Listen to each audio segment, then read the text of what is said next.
시작하겠습니다. 오늘은 요한계시록 34번째 시간입니다. 제목은 힘센 천사. 계시록 10장 1절에서부터 6절까지 말씀입니다. 내가 또 보니 힘센 다른 천사가 구름을 입고 하늘에서부터 내려오는데 그 머리 위에 무지개가 있고 그 얼굴은 해 같고 그 발은 불기둥 같으며 그 손에는 펴놓인 작은 두루마리를 들고 그 오른발은 바다를 밟고 왼발은 땅을 밟고 사자가 부르짖는 것 같이 큰 소리로 외치니 그가 외칠 때에 일곱 우레가 그 소리를 내어 말하더라. 일곱 우레가 말할 때에 내가 기록하려고 하다가 곧 들으니 하늘에서 소리가 나서 말하기를 일곱 우레가 말한 것을 봉인하고 기록하지 말라 하더라. 내가 본 바 바다와 땅을 밟고 서 있는 천사가 하늘을 향하여 오른손을 들고 세세토록 살아계신 이 곧 하늘과 그 가운데에 있는 물건이며 땅과 그 가운데에 있는 물건이며 바다와 그 가운데에 있는 물건을 창조하신 이를 가르쳐 맹세하여 이르되 지체하지 아니하리니. 아멘. 자, 오늘은 힘센 다른 천사가 나오죠. 그리고 11절에는 두 증인이 나오죠. 지금 몇 번째 천사가 나팔을 불었죠? 지난 시간에요. 여섯째 천사가 나팔을 불었고, 그리고 일곱째 천사가 나팔을 불기 전에 어떤 내용이 나오냐면 힘센 천사와 작은 두루마리에 관한 내용이 나오고, 그리고 두 증인이 나오죠. 그리고 일곱째 천사가 나팔을 불잖아요. 그러면 이 여섯째 천사가 나팔을 불고 왜 갑자기 힘센 천사가 나오고 작은 두루마리가 나오고 두 증인이 나올까요? 일곱째 천사가 나팔을 불기 전에요. 막간이라고 하는데 중간에 삽입된 내용들이 있죠. 기억하시겠지만 일곱 인을 떼는 그 사건에서도 마찬가지로 여섯째 인을 떼고 그 다음에 막간이 존재하죠. 그리고 일곱째 인을 떼는 사건이 나오잖아요. 그러면 왜 갑자기 이러한 내용들이 나올까요? 힘센 천사와 작은 두루마리 그리고 두 증인. 그게 의미하는 게 뭘까요? 자, 일곱 나팔을 분다고 하는 것이 제가 누구를 설명하는 거라고 그랬죠? 예수를 설명하는 거예요. 그러면 일곱 대접이 부어지는 것은 누구를 설명하는 걸까요? 그리스도를 설명하는 거죠. 예수는 떠나가시고 그리스도가 다시 와서 우리를 어떻게 하는 거죠? 심판하시는 거잖아요. 지금 그 내용들이 뭐냐면 일곱 대접이 부어지는 사건이에요. 그래서 일곱 나팔이 불어지는 사건은 어디를 설명한다고 제가 말씀을 드렸죠? 광야를 설명하는 거고, 일곱 대접이 부어지는 사건은 어디를 설명하는 거라고 했죠? 가나안을 설명하는 거죠. 네, 그것을 기억하셔야 되겠고, 그래서 일곱 나팔이 불어지는 이 사건에서의 주인공은 누구라고요? 예수죠. 그러면 오늘 여기서 나오는 힘센 천사와 작은 두루마리 그리고 두 증인, 이 설명하는 게 누구를 지금 설명하는 걸까요? 그러면요, 첫 번째 나팔부터 지금 여섯째 나팔까지가 불어지는 이 사건들을 다시 정리한 것이 뭐냐면 힘센 천사와 작은 두루마리죠. 그리고 두 증인이죠. 그걸 생각해 본다 그러면 오늘 힘센 천사가 무엇을 의미하는지를 알게 돼요. 그리고 일곱째 천사가 나팔을 불 때는 사실은 어떠한 심판의 내용들이 나오지는 않아요. 그러면 일곱째 천사가 나팔을 부는 사건은 뭘 설명하는 걸까요? 무엇과의 지금 연결일까요? 일곱 대접이 부어지는 사건과의 그냥 연결이에요. 그러니까 오늘 이 힘센 천사와 작은 두루마리 그리고 두 증인이 나오는 것은 앞의 내용들을 다 지금 종합해서 설명하는 내용들이라고 보시면 되겠죠. 그렇게 이해하시면 돼요. 그러면 자, 힘센 다른 천사, 힘센 천사가 의미하는 게 뭘까요? 누구를 의미하는 걸까요? 힘센 천사가요? 제가 성경에서 천사라고 하는 것은 뭘 의미한다 그랬죠? 말라크. 이 천사는 뭘 이렇게 전달하는 자잖아요. 뭘 전달하는 자죠? 천사가요? 누구의 말씀을 전달하는 자죠? 하나님의 말씀을 전달하는 자잖아요. 그래서 말라크가 천사라는 뜻도 있고 사자라는 뜻도 있고 대리인이라는 뜻도 있어요. 그 말은 뭐냐면 뭘 전하는 자가 천사냐면 말씀을 전하는 자예요. 사실은 그러면 성경에서 나오는 천사라고 하는 것은 무엇 자체일까요? 말씀 자체지요. 그래서 우리가 성경에서 천사가 나오면은 우리가 하나님이 만드는 어떤 영적 존재, 하나님의 심부름을 하는 영적 존재, 그렇게 생각하지 마시고 뭐라고 생각하셔야 되냐면 하나님의 말씀을 의미하는 거구나. 그럼 여기서 나오는 힘센 천사도 마찬가지죠. 뭘 이야기하는 걸까요? 그러면요, 말씀을 이야기하는 거죠. 누구의 말씀일까요? 하나님의 말씀이고 예수의 말씀이죠. 그런데 왜 힘센 천사라고 했을까요? 힘세다라고 왜 그런 표현을 했을까요? 힘센, 강한. 그리고 그 천사가 지금 뭘 주는 거죠, 사실은요? 그 다음 시간에 제가 설교할 내용이지만 작은 두루마리를 주잖아요. 뭔가 좀 대조적이죠. 대비되죠. 힘센 천사와 큰 두루마리도 아니고 작은 두루마리란 말이에요. 왜 그런 표현을 했을까요? 왜 하나님의 말씀을 힘센 천사라고 표현을 하고 또 두루마리도 마찬가지잖아요. 두루마리라고 하는 것은 책이잖아요. 말씀이잖아요. 근데 거기서는 뭐냐면 큰 두루마리도 아니고 작은 두루마리라고 표현을 했단 말이에요. 지금 뭘 설명하기 위해서 그럴까요? 예수 안에 있는 말씀은 어떤 말씀일까요? 예수 안에 있는 말씀은 윗물이죠. 진리의 말씀이죠. 그 말씀이 밖으로 나오게 되면 그 말씀은 어떤 물로 바뀌죠? 아랫물로 바뀌잖아요. 그러니까 예수 안에 있는 진리의 말씀이 예수 안에 있을 때에는 윗물이지만 그것이 밖으로 나오는 순간 그 윗물은 어떤 물로 바뀌게 되냐면 아랫물로 바뀌게 되잖아요.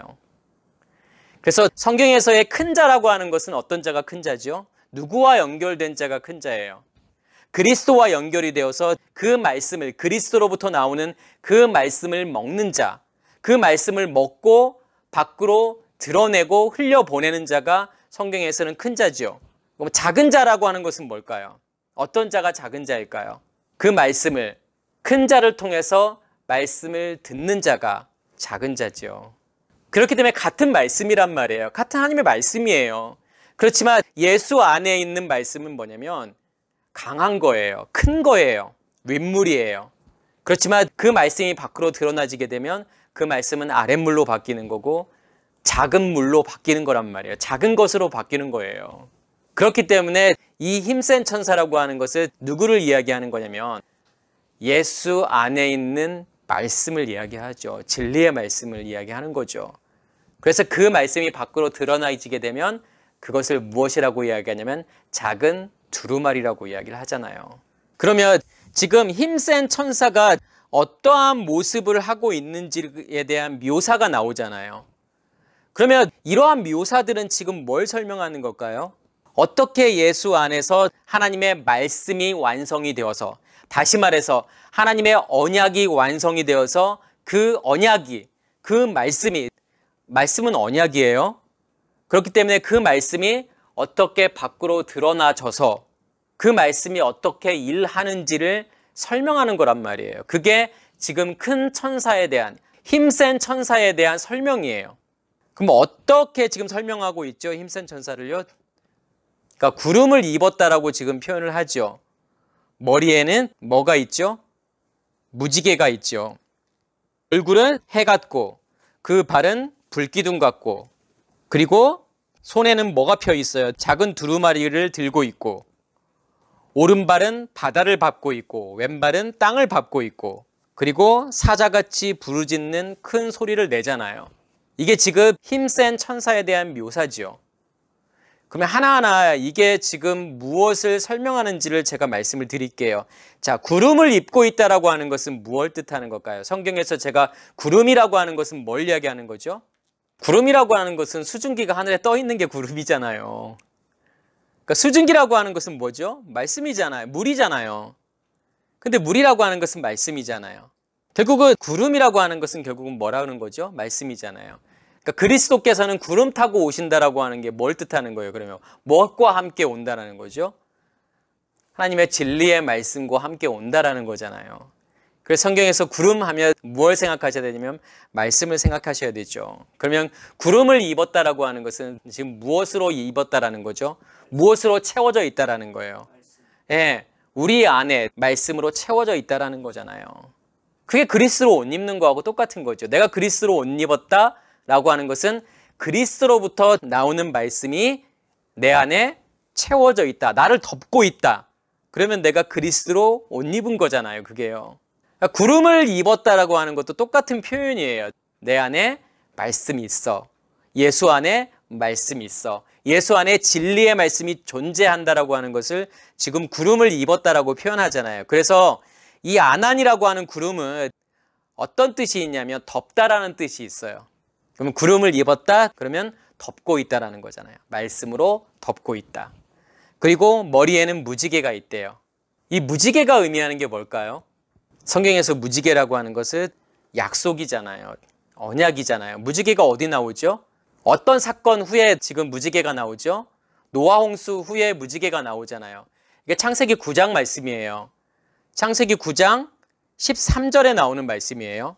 거기에서 지금 무지개를 어떻게 표현하고 있냐면 내가 내 무지개를 구름 사이에 두었나니 이것이 나와 세상 사이의 언약의 증거니라. 내가 구름으로 땅을 덮을 때에 무지개가 구름 속에 나타나면 내가 내 언약을 기억하리니 다시는 물이 모든 육체를 멸하는 홍수가 되지 아니할지니라. 지금 성경이 그렇게 말하고 있죠. 내가 무지개를 구름 사이에 두었대요. 그리고 이것이 나와 세상의 언약의 증거래요. 그리고 내가 구름으로 땅을 덮을 때, 자, 여기서 구름으로 땅을 덮는다라고 하는 게 무슨 뜻이죠? 그러면요. 제가 아까 설명을 드렸던 것처럼 구름이라고 하는 것은 말씀이잖아요. 말씀으로 어디에 땅을 덮는 거예요, 지금요? 우리의 마음 땅을 덮어버리는 거잖아요, 하나님께서요. 그러면서 무지개가 구름 속에 나타나면 그 구름 사이에 뭐가 나타난다고요? 네, 무지개가 나타나요. 그게 뭘 의미하는 거죠? 무지개가 왜 생길까요? 대기 중에 수증기가 있잖아요. 그러면 그 수증기에 의해서 태양빛이 굴절되고 반사되고 그리고 분산되면서 일어나는 현상이 뭐냐면 그게 무지개잖아요. 무지개가 빨주노초 파남보로 보이는 이유가 뭐예요? 그러니까 태양빛은 파장이 있잖아요. 그러니까 파장이 긴 계열은 뭐냐면 붉은색으로 보이죠. 그럼 파장이 짧은 것은요? 파란색 계열의 빛으로 보이잖아요. 그러니까 빛이 수증기에 의해서 이게 굴절되고 분산되면서 이게 파장에 따라서 반사되는 각도가 달라진단 말이에요. 그렇기 때문에 빨주노초 파남보 이렇게 빛이 다르게 보이잖아요. 그러면 자, 무지개가 나오기 위해서는 전제 조건이 두 가지가 있어야 되죠. 그러면요. 어떤 전제 조건이 있어야 되죠? 하늘에 무엇가 있어야 되냐면 수분이 있어야 되잖아요. 수증기가 있어야 되잖아요. 대기 중에요. 그리고 또 뭐가 있어야 돼요? 수증기만 있으면 될까요? 빛이 있어야 되잖아요. 그래야 그 빛이 반사돼서 굴절되면서 무지개가 나타나는 거잖아요. 그러니까 두 가지 조건이죠. 빛이 있어야 돼요. 또 하나는 수증기가 있어야 돼요. 물이잖아요, 수증기는요. 물은 뭐죠? 말씀이잖아요. 결국은 뭐가 있어야만이 무지개가 나올 수 있다는 거죠. 내 안에 뭐가 존재해야만이 내 안에 빛이 존재하고 다시 말해서 불이 존재하고 내 안에 말씀이 존재할 때 뭐가 만들어지는 거냐면 무지개가 만들어진다라고 하는 거예요. 근데 무지개란 뭐냐면 언약이죠. 그 언약의 증거라고 하나님께서 말씀하셨잖아요. 아, 네 안에 불이 있어? 네 안에 빛이 있고 네 안에 진리의 말씀이 존재하고 있어? 그러면 그건 뭐라는 거죠, 그게요? 그걸 통해서 내가 너희 안에 언약을 이룰 거야. 하나님의 언약이 내 안에서 이루어지기 위해서는 반드시 이 두 가지 조건이 이루어져야 돼요. 이 두 가지를 가지고 있어야 돼요. 불이 존재해야 되는 거고 빛이 존재해야 되는 거고 말씀이 존재하는 거예요. 그 두 가지가 있을 때 하나님께서 반드시 우리 안에서 뭘 이루실 거냐면 언약을 이루실 거라는 거예요. 그래서 하나님께서 그렇게 말씀하시는 거예요. 내가 구름으로 땅을 덮을 때 무지개가 구름 속에 나타나면 다시 말해서 너희 안에 불이 존재하고 있고 너희 안에 말씀이 존재하고 있으면 내가 언약을 기억하리니. 그 말은 무슨 말이죠? 제가 아까 말씀을 드렸던 것처럼 내가 반드시 너희 안에서 언약을 이룰 거라는 거예요. 그게 무지개예요. 그래서 무지개는 언약이잖아요. 약속이에요. 무지개가 떠 있는 사람에게는 그 언약은 어떤 언약이죠? 우리 안에 뭐가 존재하고 있는 언약이라고 말씀을 드렸죠? 불과 물이 존재하고 있는, 불과 말씀이 존재하고 있는 그 언약이 우리 안에서 이루어졌다면 그럼 우리는 뭘 확인하셔야 되죠? 우리 안에 무엇이 있는지, 우리 안에 그 무지개가 있는지, 하나님의 언약이 있는지, 하나님의 약속이 내 안에 존재하고 있는지를 보셔야죠. 그 언약의 증거들을 보셔야 돼요. 내 안에 불이 존재하고 있는지, 말씀이 존재하고 있는지. 그게 하나님의 약속이에요. 그게 하나님의 무지개의 약속이라니까요. 그래서 여기에서 나오는 이 무지개라고 하는 것은, 머리에 무지개가 있다고 하는 것은 뭐죠? 결국은 그 언약이 내 안에서 이루어졌다라는 거잖아요. 하나님의 언약이 어디를 점령하고 있는 거예요, 지금요? 머리를 점령하고 있는 거잖아요. 그래서 예수라고 하는 것은 뭐죠? 언약의 완성이잖아요. 그 무지개의 언약이 완전히 이루어진 상태잖아요. 그게 예수 그리스도잖아요. 얼굴은 해 같대요. 태양 같다라는 거죠. 쉐메시. 얼굴이라고 하는 건 제가 성경에서 어떤 의미가 있다고 그랬죠? 안에 있는 것이 밖으로 드러나져 있는 게 얼굴이라고 했잖아요. 그래서 그 사람의 얼굴이라고 하는 것은 뭘 다 보여주는 거죠? 그 사람 안에 있는 상태를 다 보여주는 게 그 사람의 얼굴이잖아요. 그래서 그 사람의 얼굴 안에는 그 사람의 모든 것이 다 드러나져 있죠. 그래서 얼굴을 보면 그 사람에 대해서 어느 정도 파악할 수 있어요. 의사들도 그러잖아요. 환자들의 얼굴을 보고서 안색이나 여러 가지를 보고서 이 사람의 건강 상태를 짐작할 수 있잖아요. 마찬가지라니까요. 얼굴이 해와 같다, 태양과 같다라고 하는 것은 내 안에 있는 빛은 어떻게 될 수밖에 없다고요? 반드시 드러나질 수밖에 없다라는 거잖아요. 그건 숨길 수가 없다니까요. 내 안에 빛을 간직하고 있는 사람은 그것을 숨길 수가 없어요. 절대로 숨길 수 없어요. 자연스럽게 드러나질 수밖에 없는 거죠. 발은 불기둥 같대요. 불기둥이 의미하는 게 뭐죠? 이스라엘 백성들이 이 불기둥이 이스라엘 백성들을 인도하잖아요. 밤이라는 시간 동안에. 그러면 여기에서의 불기둥이라고 하는 것은 뭐 하는 거죠? 인도하는 거잖아요. 인도함이잖아요. 내 안에 빛을 드러내고 그 사람을 어떻게 인도하는 거죠? 예수님의 사역이라고 하는 게 결국은 뭐예요? 사람들을 인도하는 거잖아요. 어디에서 어디로 인도하는 거예요? 애굽에서 광야로 인도하는 게 예수님의 사역이잖아요. 그게 모세의 사역인 거고요. 출애굽이잖아요. 손에는 펴놓인 작은 두루마리가 있대요. 제가 아까 작은 두루마리를 설명드렸죠? 결국은 작은 두루마리라고 하는 것은 내 안에 있는 말씀이 밖으로 드러나지게 되면 그것을 성경은 작은 두루마리라고 말씀을 드렸잖아요. 말씀이에요. 내 안에 있는 말씀이 밖으로 나가는 거예요. 그래서 손이잖아요. 권능이잖아요. 손은 주는 거잖아요. 뭘 주는 거죠? 결국은 손으로요? 말씀을 주는 거잖아요. 그래서 작은 두루마리라고 하는 것은 말씀인 거고, 오른발은 바다를 밟고 있고 왼발은 땅을 밟고 있대요. 아까 발이라고 하는 것은 사람을 인도하는 거라고 했잖아요. 그러면 오른발은 바다를 밟고 있고 왼발은 땅을 밟고 있다. 지금 어디를 이야기하는 거예요? 이 바다는 어디의 바다를 이야기하는 거죠? 홍해를 이야기하는 거잖아요. 이 땅이라고 하는 것은 어디 땅이요? 광야요. 하나님께서 홍해를 건너게 만드시잖아요. 거기서 인도하시는 거잖아요. 출애굽을 시키는 거잖아요. 그리고 광야에서 하나님께서 인도하시잖아요. 그게 지금 오른발로는 바다를 밟고 있고 왼발로는 땅을 밟고 있는 거예요. 뭐가요? 하나님의 말씀이요. 하나님의 말씀이 우리를 어떻게 할 거라는 거예요. 출애굽 시킬 거고 광야에서 우리를 인도하실 거라는 거잖아요. 그리고 사자 같은 큰 소리를 외치게 되죠. 3절에 보면요. 사자가 부르짖는 것 같이 큰 소리로 외치니 그가 외칠 때 일곱 무리가 그 소리를 내어 말하더라. 힘센 천사가 사자같이 큰 소리로 외치니까 따라서 뭐가 지금 큰 소리가 나오게 되죠? 소리가 나오게 되죠? 일곱 무리가 그 소리를 내어 말하게 되잖아요. 뭘 설명하고 싶은 거죠? 큰 소리를 외치는 거. 뭐가요? 힘센 천사가요. 그 말은 뭐죠? 말씀이 선포되는 거잖아요. 말씀이 나오는 거잖아요. 그러면 그 말씀이 일곱 우레가 되어서 소리를 또 내는 거잖아요. 어디에서요? 어디 안에서요? 예수를 통해서 선포되어진 말씀이 어디에서 지금 일하는 거죠? 어디에서 지금 들려지는 거예요? 우리 안에서요. 그 말씀이 들려져서 우리 안에 간직되는 거잖아요. 그래서 이 우레라고 하는 것은 포네라는 단어를 쓰죠. 헬라어로요. 근데 이 포네라고 하는 것은 소리 음성이고 빛을 내다, 나타내다, 보이다. 폭로의 개념이에요. 예수께서 선포하신 말씀이 어디 안에서 똑같이 울려 퍼지는 거예요. 우리 안에서 똑같이 울려 퍼지는 거예요. 7 우레잖아요. 7이라고 하는 것은 언약이잖아요. 약속이잖아요. 쉐바. 그러면 그 언약이 어디 안에서 이루어지는 거죠? 우리 안에서 이루어지는 거란 말이에요. 그게 7 우레가 울려 퍼지는 거란 말이에요. 우레라고 하는 것은 제가 아까 어떤 뜻이 있다고 했죠? 나타내는 거예요. 보여주는 거예요.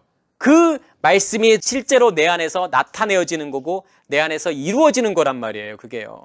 그리고 뭘 드러내는 거죠? 아까 폭로의 개념이 있다고 했잖아요. 이 포네라고 하는 것은요. 뭘 폭로하는 거예요? 우리의 모습을 폭로하는 거잖아요. 우리의 겉사람을요. 밖에서 들려지는 말씀이요.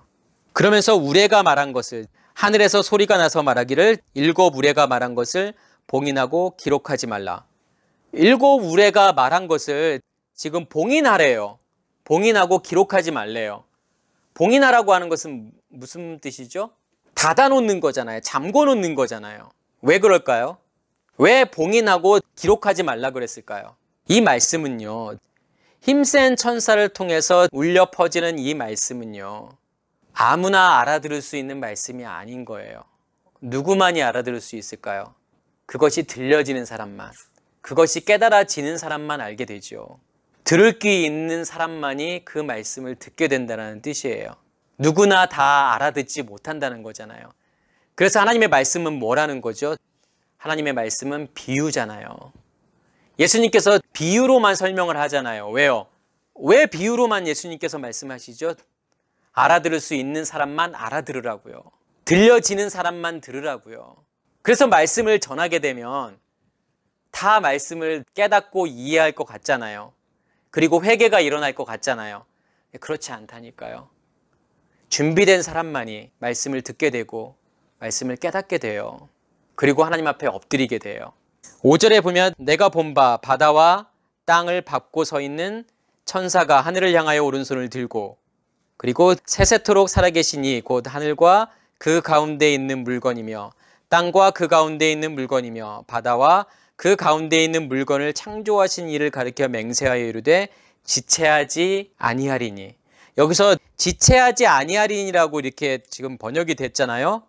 근데 사실은 그 말씀은 또 어떻게도 번역이 될 수 있는 말이냐면, 더 이상 시간이 존재하지 않을 것이기 때문에 그가 맹세하였다라는 거예요. 무슨 말일까요? 성경은 다 원본이 없다고 제가 말씀을 드렸잖아요. 다 사본들이에요. 그런데 사본에 따라서 내용들이 좀 달라요. 어떤 사본에는 이렇게 나와 있고 어떤 사본에는 이렇게 나와 있고 그래요. 근데 제가 지금 설명을 드렸던 것처럼 더 이상 시간이 없기 때문에 그가 맹세하였다라는 거예요. 그러니까 맹세하였다라고 하는 것은 약속이잖아요. 다시 말해서 말씀을 전하는 거잖아요. 그러니까 성경에서 맹세한다라고 하는 것은 내 안에 있는 말씀을 전하는 거란 말이에요. 근데 왜 말씀을 전하죠? 왜 맹세하죠? 시간이 없기 때문에요. 더 이상 시간이 존재하지 않기 때문에 계속 말씀을 전하는 거란 말이에요. 근데 왜 시간이 없지 지금요?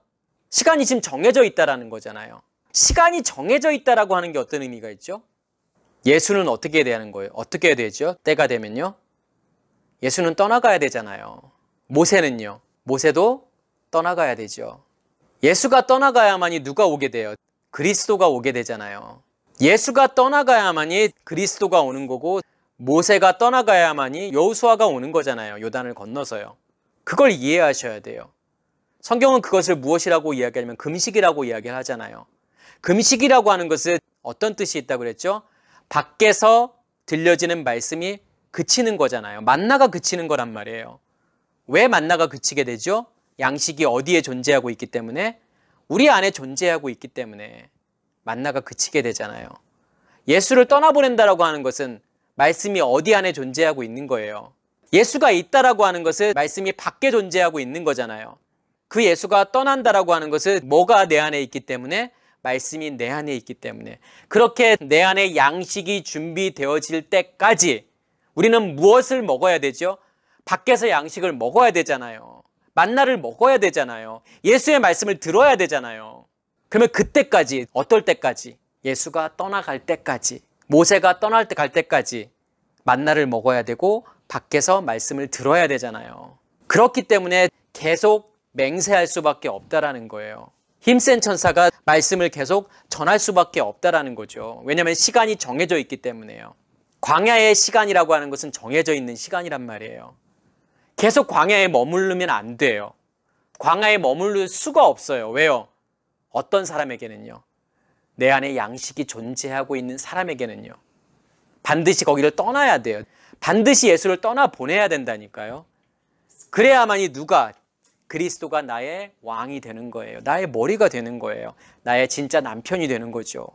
그때까지 어떤 심판을 받는 거죠, 우리가요? 7 나팔의 심판을 받는 거란 말이에요. 어떨 때까지요? 광야를 떠날 때까지요. 예수가 떠날 때까지요. 모세가 떠날 때까지요. 만나가 그칠 때까지요. 금식이 이루어질 때까지요. 그걸 위해서 7 나팔이 부러진다라는 거예요. 그걸 하기 위해서요. 우리를 출애굽해서 홍해를 건너서 광야를 살게 하시는 이유는, 다시 말해서 그게 7 나팔이 부러지는 거라고 했잖아요. 그렇게 하시는 이유는 우리의 겉사람을 심판하시고 우리 안에 무엇을 준비시키는 거죠? 양식을 준비시키는 거예요. 이 말씀을 이해하셨다 그러면 다음 시간에 이 작은 두루마리가 어떠한 역할을 하는지에 대한 것을 우리가 이해할 수 있겠죠. 그 작은 두루마리를 먹으니까 입에서는 달아요. 그런데 배에서는 써요. 그게 무슨 뜻인지를 알 수 있겠죠. 다음 시간엔 그것에 대해 설명을 드리겠습니다. 오늘은 여기서 마치겠습니다.